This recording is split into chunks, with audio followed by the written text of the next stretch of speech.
नमस्कार, मराठी ठसका रेसिपीमध्ये आपल्या सर्वांचं स्वागत आहे। आज आपण बनवणार आहोत गणपती बाप्पांना आवडणारे मोदक।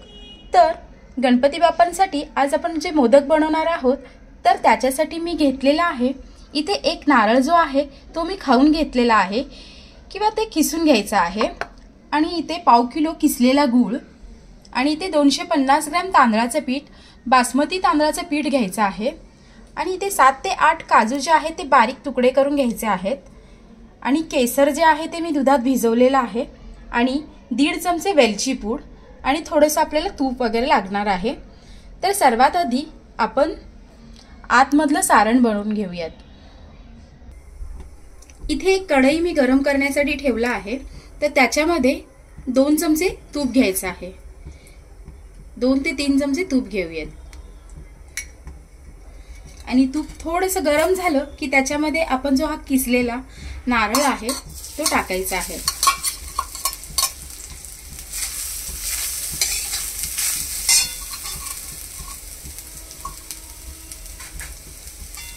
आणि याला छान भाजून घ्यायचा आहे। त्याचा जो ओलसरपणा आहे थोडासा कमी होईल इतका आपल्याला भाजून घ्यायचा आहे।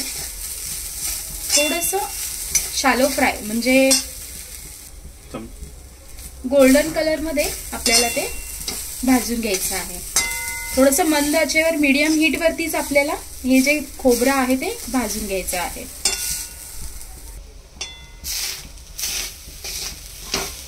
खोबरं छान भाजत आलं आहे।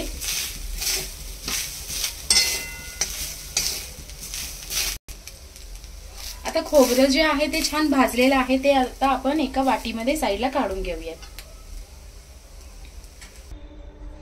आता हे खोबरं जे आहे यातलं साईडला काढून घेतलेलं आहे। याच कढईमध्ये आणखीन 1 चमचाभर तूप घालायचं आहे आणि थोडंसं चमचाभर तूप घातल्यानंतर ना आपण जो किसलेला गूळ आहे तो याच्यामध्ये टाकायचा आहे आणि गूळ जो आहे तो छान वितळू द्यायचा आहे याच्यामध्ये, म्हणजे याचे जे खडे वगैरे आहेत ते पूर्ण फुटले गेले पाहिजेत।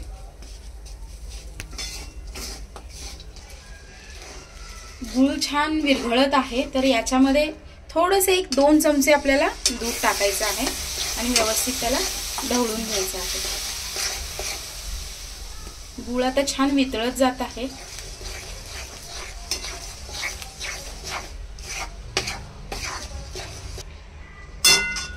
गूळ छान वितळत आला की त्याच्यामध्ये आपण जो हा खोबरं जे भाजून घेतलेलं आहे ते टाकायचं आहे आणि ते देखील या गुळामध्ये छान मिक्स करून घ्यायचं आहे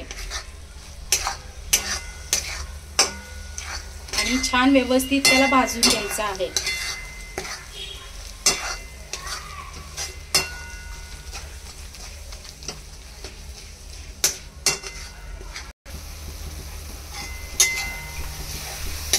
आता हे जे आपण बनवलेले सारण आहे तर त्याचं गूळ देखील अठरत आलेला आहे तर याच्यामध्ये ही वेलचीची पूड जी घेतलेली आहे ती टाकायची आहे आणि जे आपण बारीक काजूचे जे तुकडे केलेले आहेत ते टाकायचे आहे। तुम्ही तुमच्या आवडीनुसार ड्रायफ्रुट्स याच्यामध्ये ऍड करू शकता आणि त्याला व्यवस्थित मिक्स करून घ्यायचं आहे।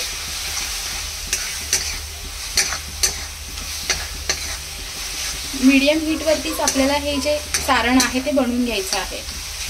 यातलं जे गुळाचं जे पाणी आहे ते पूर्णपणे आठरल्यानंतर आपल्याला गॅस बंद करायचा आहे।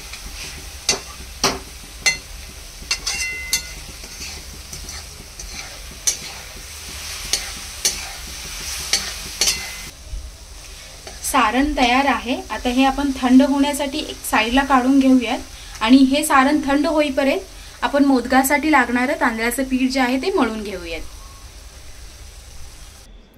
इथे एका परातीमध्ये जे आपण तांदळाचं पीठ घेतलेलं आहे ते आपण घेऊयात। पूर्ण घ्यायचं नाहीये, थोडंसं पीठ आपल्याला लावण्यासाठी ठेवायचं आहे आणि याच्यामध्ये चवीनुसार मीठ टाकायचं आहे। मीठ जे आहे पाणी आपण गरम करताना देखील टाकू शकतो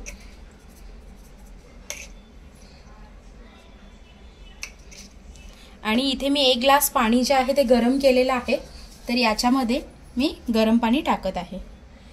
गरम पाण्यामध्ये मळून घ्यायचं आहे पीठ, त्यामुळे पिठाला छान चिकन येतं, म्हणजे मऊसूतपणा आणि चिकटपणा जो आहे तो छान येतो. आता मी याच्यासाठी एक अर्धा चमचा मीठ टाकलेलं आहे आणि आता हे मळून घेऊयात. आणि पाणी जे आहे ते एकदमच टाकायचं नाहीये, थोडं थोडं करून आपल्याला याच्यात टाकायचं आहे आणि पीठ मळून घ्यायचं आहे.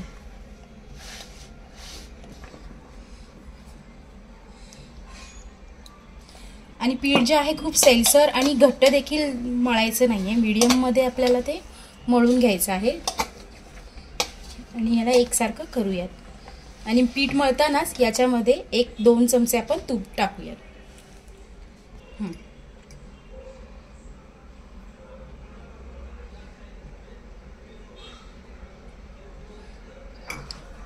आणि हे मळून घेऊयात.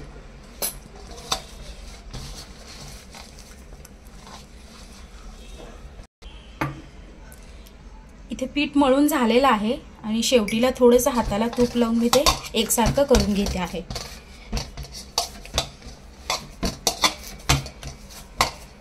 ते या पद्धतीने हे पीठ मळून झालेलं आहे. 1-2 मिनिट आपण हे पीठ असंच ठेवूयात.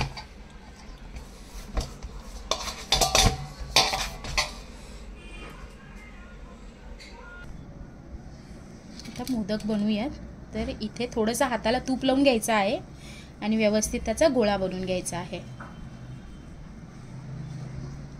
आणि त्याचे पारी बनवून घ्यायची आहे.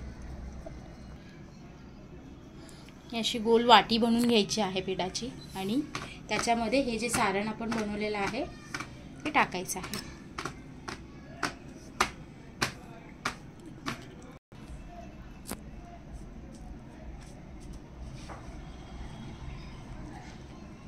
आणि असे मोदक बनवून घ्यायचे आहेत.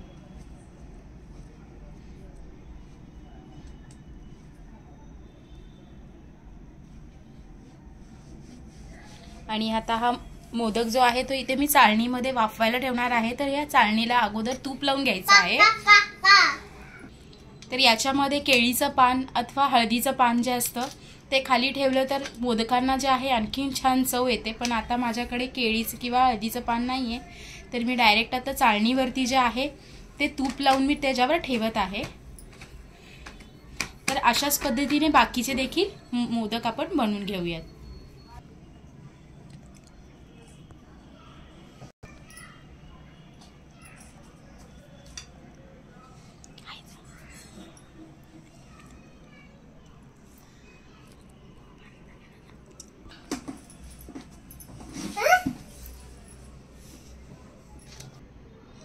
मोदक जे आहेत ते करून झालेले आहेत. आता आपण ह्याला स्टीम करण्यासाठी म्हणजे वाफेवरती ठेवूयात. इथे मी वाफ देण्यासाठी एक भांडं जे आहे ते पाण्याचं गॅसवरती ठेवत आहे.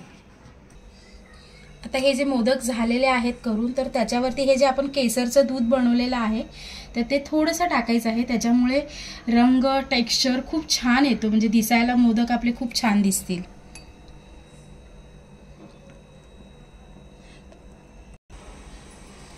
आता हे आपण उकडण्यासाठी ठेवून देऊयात. इथे मी एक पातेलं ठेवलं होतं आणि त्यात पाणी बॉईल करायला ठेवलेलं, उकळायला ठेवलेलं. आता पाणी उकळलेलं आहे तर त्याच्यावरती आपण जे मोदक केलेले आहे ते वाफेसाठी ठेवायचं आहे. कमीत कमी एक 10 ते 15 मिनिट आपल्याला त्याला वाफ द्यायची आहे. हा, छान मोदक आपले वाफलून झालेले आहेत. तर आता ते आपण साईडला काढून घेऊयात. तयार आहेत आपले छान उकडीचे मोदक. तर गणपती बाप्पांना आवडणारे मोदकांची रेसिपी आज आपण बनवलेली आहे. तर तुम्ही देखील ही मोदकांची रेसिपी जी आहे ते तुम्ही नक्की ट्राय करून बघा आणि रेसिपी आवडल्यास रेसिपीला लाईक करायला विसरू नका. गणपती बाप्पा मोरया.